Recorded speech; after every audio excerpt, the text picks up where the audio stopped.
Bom dia a todos, quase boa tarde. Eu gostaria de inicialmente agradecer o convite para estar aqui presente, na pessoa do coordenador do evento, o ministro Sanseverino. Estenderia também o meu agradecimento, a oportunidade ao ministro Antônio Carlos, também ao ministro João Otávio Noronha, que teve que nos deixar, a presença da ministra Isabel Galotti e também do ministro aposentado Rui Rosado Aguiar. Eu estava me lembrando aqui, eu tive a oportunidade há um tempo de escrever um livro, na verdade um livro que basicamente compilava de forma um pouco mais didática, eu fácil de perceber a jurisprudência dessa corte sobre o contrato de seguro e me deparei, não de forma surpresa, mas não sabia da grandiosidade do trabalho que o ministro Rui Rosado fez para a construção do contrato de seguro, a enormidade dos processos que passaram sob sua relatoria e que formaram jurisprudência, várias delas ainda hoje bastante rígidas, firmes, muito lúcidas, inclusive com votos muito bem escritos. Gostaria também de agradecer ao amigo Ernesto Zironic, presidente do IBDS. Eu tenho verdadeiramente uma grande admiração pessoal por ele, um amigo que a vida me deu, e também tenho uma grande admiração pelo advogado Ernesto. Ele, sem dúvida nenhuma, é uma das pessoas mais batalhadoras que eu conheço, é muito convicto de suas posições, um cientista especialmente devotado ao contrato de seguro e responsabilidade civil, e, sem dúvida alguma, e não sei o que estou dizendo, todos que por aqui de alguma forma passaram de ontem a hoje, provavelmente escutaremos isso até quinta-feira, um dos principais especialistas nesses ramos do direito no país. Eu também gostaria de cumprimentar meu colega Gustavo, integrante da mesa, e os demais presentes, mas antes eu gostaria de pedir licença, antes de entrar no tema, rapidamente, eu sei um pouco adiantado da hora, tentarei ser breve, mas eu gostaria de pedir licença antes de conversar sobre aquele tema que o Conselho de Justiça Federal nos demandou. Eu queria falar de um amigo, um irmão mais velho, um sócio e mentor, que se chama Flávio Queiroz, que hoje é merecidamente homenageado neste evento. Eu conheci Flávio quando ele tinha mais ou menos 33 anos, um pouco mais jovem do que eu tenho hoje, quando eu fui seu estagiário. Naquele tempo, 16 anos atrás, quando começamos, já éramos apenas 5 integrantes no nosso escritório, hoje somos 700. Pouco depois de conhecer Queiroz, como eu chamava, tive o prazer de conhecer Helena, sua esposa, sua devotada esposa, e Carol, sua filha, à época com 5 anos, que estão aqui presentes. Quando eu penso em Flávio, eu me lembro exatamente dessa época, é a imagem que me vem na cabeça, a época em que eu o conheci. Foi nesse tempo que descobri quem era Flávio e comecei a amar aquele cara, permita-me a liberdade, porque é assim que nos tratávamos. Flávio era literalmente uma figura. Era incrível como ele podia estar no seu dia mais assoberbado, que mesmo assim encontrava um jeito de arrumar tempo para brincar, zoar com alguém. Eu preciso dizer que foi uma de suas primeiras e talvez as mais merecidas vítimas. Meninote, 19 anos de idade, criado por vó, como ele injustamente gostava de me chamar, não tinha como acompanhar a rapidez de pensamento de Flávio. Quando eu retrucava uma brincadeira, perdia logo em seguida outra em reconvenção. Esta sagacidade e rapidez de pensamento de Flávio talvez sejam duas das várias características que o marcaram bastante. Ele dizia que era o fato de ser o irmão homem, o homem mais novo da família de 7 irmãos. Precisava disso como instinto de preservação. Já nós, o escritório e os amigos, já achávamos que, enquanto todo mundo tinha um computador 486 na cabeça, Flávio tinha um Pentium 2. Acho que só os mais velhos vão poder entender um pouco da diferença da nossa brincadeira. Por sorte, logo depois, chegou ao escritório Ricardo Varejão, que também está aqui conosco, nosso sócio, que Flávio adotou emocionalmente como um filho e passou a ser o alvo da vez. Varejão, que é um bom menino exemplar em tudo, virou para Flávio o menino do brócolis. Queiroz era uma pessoa extremamente atenciosa. Ele gostava muito de gente e sabia se relacionar com todos. Jamais lhe passava despercebido um semblante de tristeza ou de alegria de quem quer que seja. E ele procurava saber a causa para ajudar, ou no mínimo porque não controlava sua curiosidade. Flávio dava atenção a todos pelo simples prazer de desenvolver relacionamentos. Isso fazia dele um grande conhecedor das pessoas que estavam ao seu redor. Entrou para o folclore do nosso escritório, por exemplo, uma festa de confraternização que tivemos de final de ano, em que Flávio levou, e já não éramos poucos, um presente para cada participante. E digamos que esse presente era personalíssimo. Me lembro da advogada que terminou o noivado e ganhou uma agenda telefônica, pois, segundo ele, ela logo precisaria anotar o telefone dos novos pretendentes. E da estagiária, que havia se perdido e levado 4 horas para ir do nosso escritório até a Justiça Federal. Ganhou um mapa da cidade do Recife. Flávio, para a inveja da maioria dos mortais, além de leitor compulsível, tinha uma memória incrivelmente fotográfica. Se ele tinha lido algo, literatura ou ciência, sabia o que tinha sido dito, como e onde. Quando fui ser o estagiário, me cansei de ouvir ele dizer, por exemplo, vê ali no tomo 46 de Pontes de Miranda, lá pelo capítulo 4º, página 5, que você vai ver que ele entende que não cabe ação direta contra a seguradora. Transcreve aqui na contestação. E lá eu ia, lá estava. Com rapidez de pensamento, atenção aos detalhes, muita leitura, memória fotográfica e trabalho duro, não tinha como Flávio não ser um grande advogado. Para mim, contudo, sua principal habilidade era de estrategista. Ele sabia ver a mesma situação pelos mais diversos ângulos e abordar a que melhor convinha na defesa de interesses dos seus clientes. Foi convivendo com Flávio que tive a oportunidade de me desenvolver e me inspirar profissionalmente. Mas não era no ofício desempenhado por Flávio no escritório que ele via a sua maior felicidade ou onde ele se sentia mais à vontade. Pai de família dedicado e presente, era por sua filha Carol que seus olhos mais brilhavam. A cumplicidade entre os dois é algo que a todos encanta e inspira.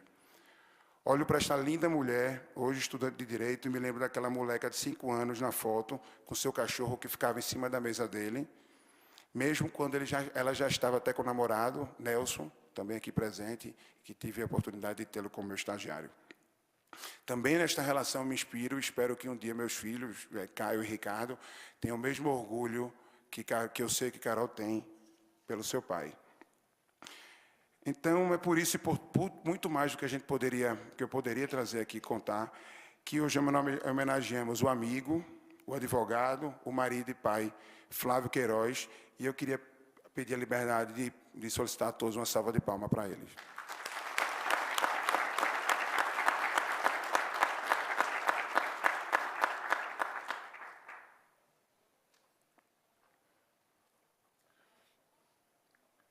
Bom, entrando já agora no tema que nos foi proposto conversar, eu talvez vá parafrasear um pouquinho o que Nelson Neri, eminente professor Nelson Neri, falou na apresentação anterior, trouxe alguns pontos para serem pensados, trouxe, na verdade, alguns questionamentos. Era um pouco do que eu gostaria de trazer também.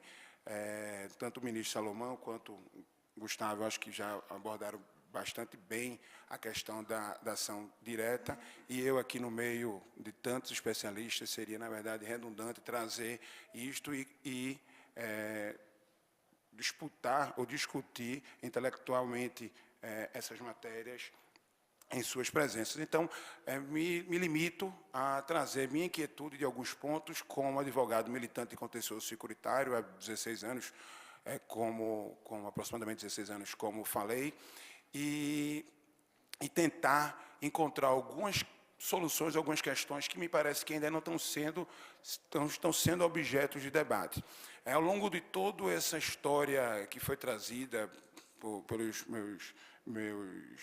os palestrantes que me antecederam, a gente viu que, basicamente, tanto a jurisprudência do STJ quanto a doutrina estavam se degladiando, examinando a singela possibilidade ou não de cabimento de ação direta, mas não houve um mergulho, ou pelo menos não, ao meu ver, como poderia acontecer, para poder identificar que regime jurídico, já desta ação direta reconhecida, que regime jurídico essa ação direta terá.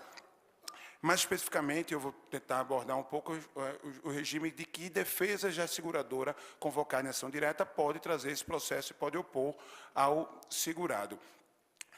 De forma mais ou menos uniforme, os trechos doutrinários que eu tive acesso, os nacionais, eu estou me focando nos nacionais, eles simplesmente não criam qualquer tipo de reticência ou de restrição à possibilidade de a seguradora deduzir todas as pretensões que teria contra a vítima, pretensões essas fundadas no ilícito civil que está sendo objeto de discussão, e também aquelas pretensões que teria para deduzir em face do segurado, essas fundadas no contrato seguro. O repetitivo, que foi aqui algumas vezes falado, aparentemente segue esta mesma linha. No repetitivo, ele faz ainda que não seja o ponto central, até porque não era este o objeto do recurso, ele faz duas passagens que dá a entender que toda e qualquer matéria a seguradora poderá opor.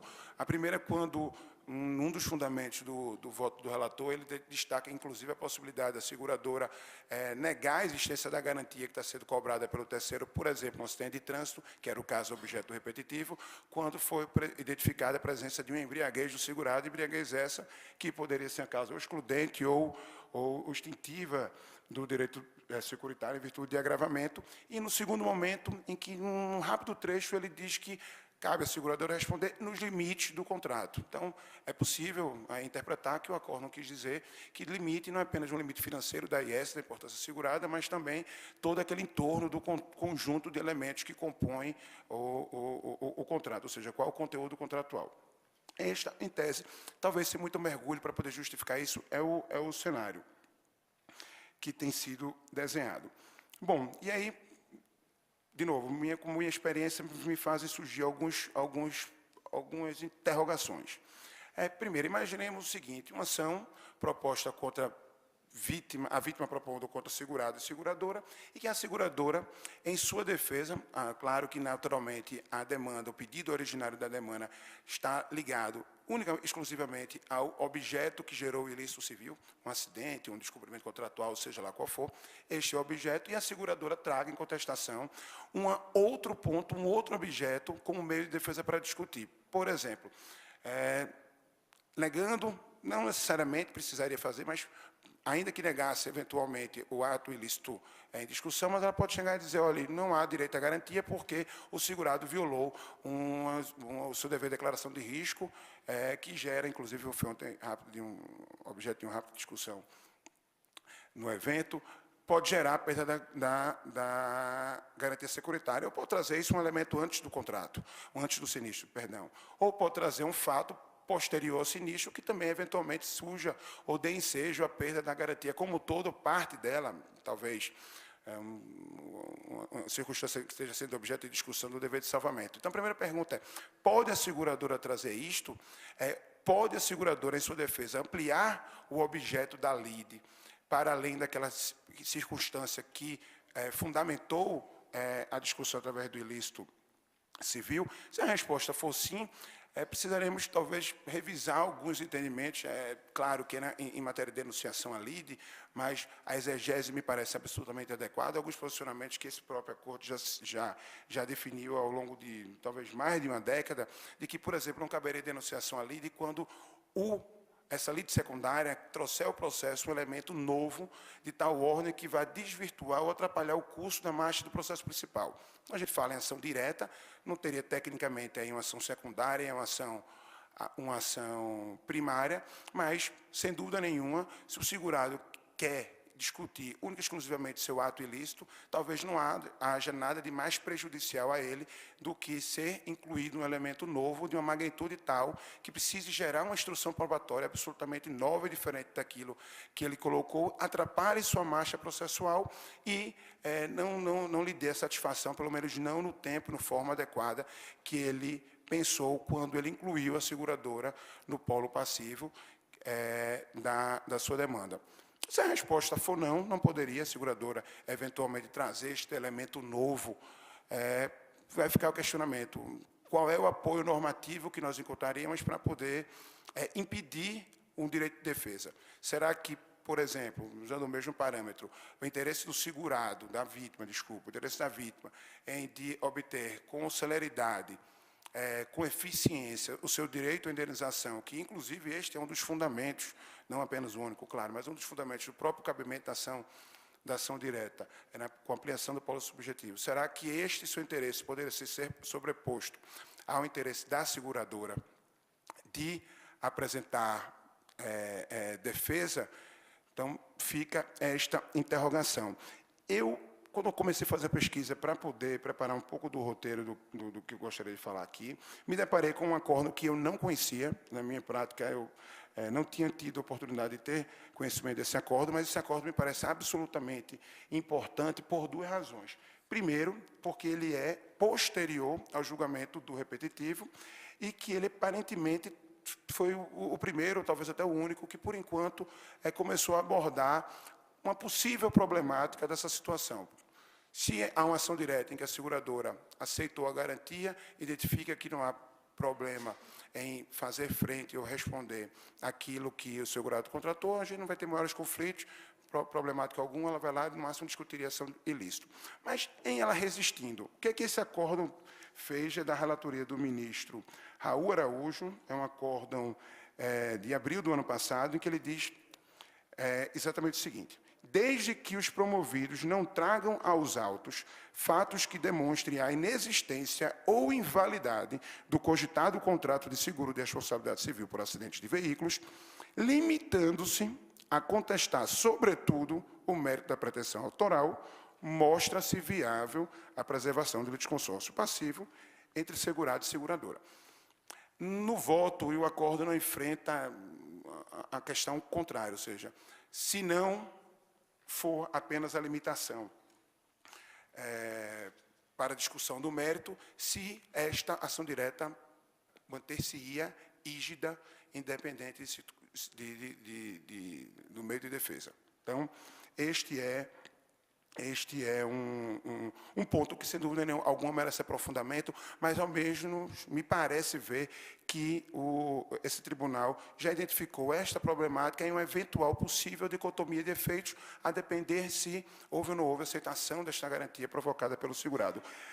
Em continuação, esta mesma problemática, mas me surgem alguns outros questionamentos de ordem eminentemente processual, que sou até um pouco de socorro mesmo para essa questão.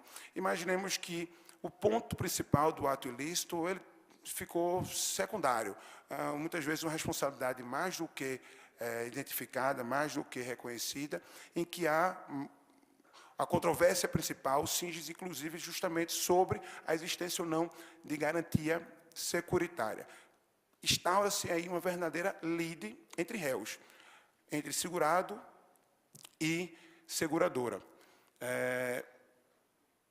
Primeiro, antes de alertar a problemática, pode até ser gravado isso. Imaginemos de novo a história da embriaguez, que foi um dos pontos colocados em passagem no acórdão do repetitivo. Mas imaginem que, desde a propositura da ação, de alguma forma esteja muito bem documentada e evidenciada esta embriaguez. Há um laudo com bafômetro, a descrição com provas de testemunhagem já reduzidas a termo de alguma forma, está muito bem documentada, já com a inicial, a embriaguez. Então, imagina, a seguradora contestada em ação direta, recebendo a citação em ação direta, ela pode olhar e dizer, está evidente a embriaguez esta que, sim, gera o direito à indenização do causador do acidente, do meu segurado, mas, ao mesmo tempo, me faz poder utilizar excludentes de responsabilidade e extinguir o contrato, ou, pelo menos, não gerar o dever de indenizar nessa situação. Imagina, a seguradora poderia, eventualmente, se aliar ao autor, formando aí um litisconsórcio entre réu e autor em ataque à parte codemandada. E aí, esse cenário, essa multiplicidade de posições, me indago e que figura jurídica ela se encaixaria. Que instituto haveria a possibilidade de se instaurar essa linha entre demandados com a eventual possibilidade de um autor ser assistente de um deles? E ter um pouco de dificuldade de encontrar a resposta. Primeiro passou a cabeça, não, podemos considerar para fins de ação direta, em que esta questão que a seguradora levanta como meio de defesa, opondo à existência da garantia securitária, ela seria, tecnicamente, uma questão prejudicial. Questão prejudicial, vou uma liberdade de rapidamente passar aqui um conceito que a doutorada Pellegrini utiliza, que é muito repetido. Questão prejudicial são as questões relativas a relações jurídicas independentes que não dizem respeito à relação jurídica controvertida, mas que, podendo ser por si só objeto de um processo independente, apresentam-se naquele determinado processo apenas como ponto duvidoso da discussão da questão principal. Ou seja, a questão prejudicial não é a questão principal colocada a ponto. É simplesmente uma questão que precisa ser ultrapassada, não decidida, para poder se chegar no ponto principal. E eu pergunto, a existência ou não de garantia securitária não é o ponto principal? A discussão ou parte do fundamento para a existência da ação direta não seria justamente em que a vítima teria uma ação autônoma em face da seguradora decorrente do próprio direito material. Então, sendo isto o objeto, não seria justamente essa a questão principal. E mais, a questão prejudicial, como todos sabemos, disposição expressa de lei, ela não faz coisa julgada. Então, imaginemos que pode-se um processo passar anos se degladiando sobre a existência ou não de cobertura securitária, ao final, julgado procedente ou improcedente, o feito condenando a seguradora reconhecendo isso, e a pergunta é, resolve-se a seguradora poderia ter que pagar a vítima, ou sendo julgado improcedente, extinguiu-se esse processo, poderia ser isso rediscutido em um outro, poderia haver uma instauração de a seguradora que pagou, instaurar uma lide autônoma, já que não houve coisa julgada sobre a sua relação contratual, está lide com seu segurado, poderia instaurar uma nova ação com pedido de repetição de indébito e rediscutir integralmente esse ponto, se sim, e a possibilidade de decisões conflitantes. Se não, como ultrapassar a impossibilidade de geração de coisa julgada material. E claro que me sou bastante desarradoado a gente pensar num processo que houve farta instrução probatória, absolutamente momentos de parte a parte, que se estendeu por anos a fio, e que isto tenha efeitos apenas dentro do processo. Talvez para algumas questões que resolvam uma circunstância pontual, ok. Mas imaginemos que aquelas circunstâncias que estão sendo opostas pela seguradora são circunstâncias extintivas do contrato de seguro. Ou seja, não apenas para esse objeto do sinistro que está sendo cobrado nesta ação, mas para toda e qualquer outra relação que eu tenha com o segurado. E aí podemos pensar, não se trata, então, de questão prejudicial. Seria, aí, eventualmente, uma lide incidental instaurada entre réus. E também pode continuar aberto para algumas discussões. Aquela lide incidental que está prevista lá no artigo 5º e no 325, em que diz, em linhas gerais, que se no curso do processo se tornar litigiosa uma relação jurídica de cuja existência ou inexistência depender do julgamento da lide, qualquer das partes pode requerer ao juiz que a declare por sentença, ou seja, um processo incidental. Mas aí, de novo, precisaríamos ultrapassar algumas circunstâncias sobre a quem cabe a legitimidade sobre essa ação incidental, que rito ela teria, que procedimento teria. Então, são mais pontos que eu trago aqui, ao meu ver, que merecem ser objeto de discussão. Mas, bom, já indo para a conclusão, o que eu quero trazer com isto é que me parece que o cabimento da ação direta ela tem algum fundamento, sem dúvida alguma, do ponto de vista de direito material, mas o direito processual, para poder instrumentalizá-lo de forma adequada, vai precisar dar uma orientação harmônica a isto, e os instrumentos precisam se coincidirem, sob pena de justamente essas problemáticas repelirem ou criarem uma certa dificuldade na sua concretização. Cabe nós, comunidade jurídica e de alguma forma, que estamos envolvidos nessas problemáticas, através de debates e de melhor aprofundamento de investigação, conseguir encontrar algumas soluções. Podemos chegar, por exemplo, ao que, de novo, aparenta haver a percepção, por essa decisão do acórdão que eu trouxe da relatoria do ministro Raul Araújo, da necessidade de eventual dicotomia de efeitos, a dependencial no há aceitação de garantia. Então, pode-se chegar a que a conclusão seja que a ação direta não cabe em toda e qualquer circunstância, mas simplesmente em alguma das circunstâncias.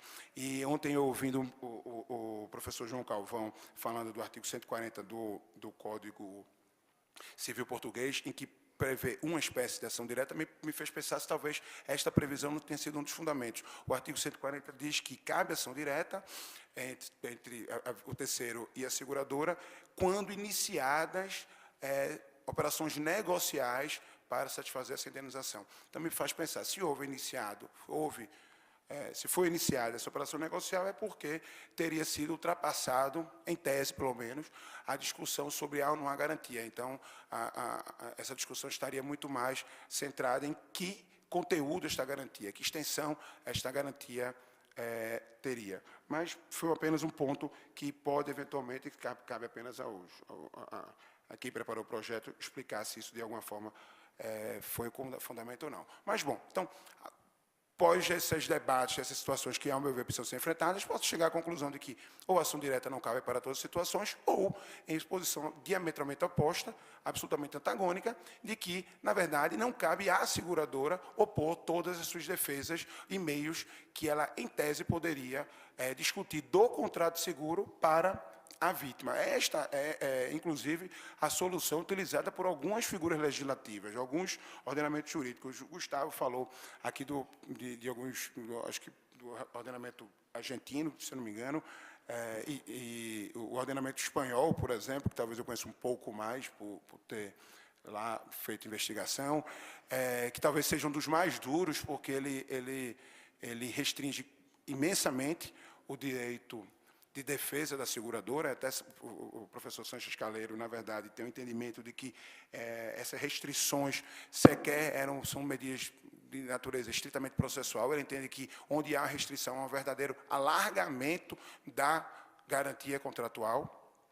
Então, esta é uma solução possível. O projeto de lei que hoje estamos aqui discutindo, ele utilizou uma solução híbrida, flexível, não teve a firmeza, talvez, do ordenamento espanhol, que restringe imensamente essas defesas.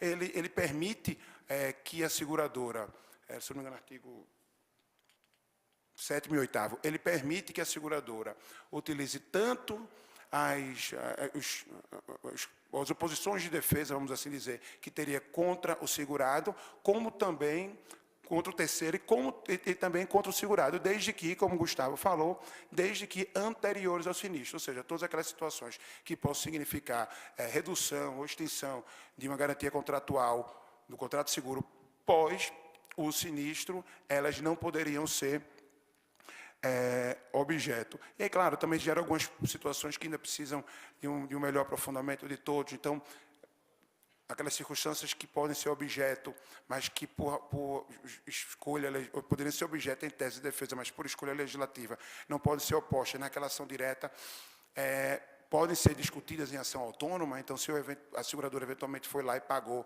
a vítima porque o segurado ficou impedido de discutir a violação do dever de salvamento, que o professor Rubens Stiglitz estava expondo para a gente, poderia uma ação autônoma depois cobrar isso através de uma repetição, como, por exemplo, prevê a ação espanhola, são alguns pontos que merecem um aprofundamento.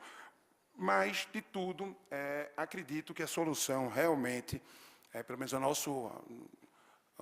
a doutrina de jurisprudência tem um trabalho muito forte para poder equacionar, como o Gustavo falou, e tantos têm falado também, a dificuldade de não haver um texto expresso admitindo ou permitindo ação direta, significa um grande esforço de interpretação do aplicador para identificar esses regimes jurídicos. Então, me parece muito acertado de que essas soluções sejam postas em lei. Então, o projeto me parece bem inteligente nesse ponto, que diminui as circunstâncias de dúvida, ele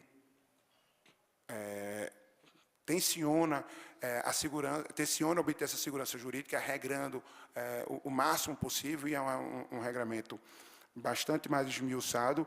Foi o caminho que me parece adequado realmente de tratar essa matéria através de projeto legislativo. E, concluindo mesmo, o que eu queria trazer aqui não é só trazer negativismos e problemas e ser, talvez, o chato que está fazendo só interrogação, ao invés de encontrar resolução, mas talvez passar um sentimento meu que esses anos todos discutimos o cabimento ou não da ação direta, mas que hoje essa conclusão obtida através de julgamento repetitivo, já há algum tempo chancelada ou aclamada por parte da doutrina, na verdade é a primeira etapa ou o começo da discussão, que cabe ainda todos nós, a jurisprudência e a doutrina, mergulharem para poder desenhar por completo como funciona e funcionará a roupagem jurídica dessa ação direta. Então, muito obrigado a todos, desculpe um pouco o alongamento, e era isso que eu queria trazer.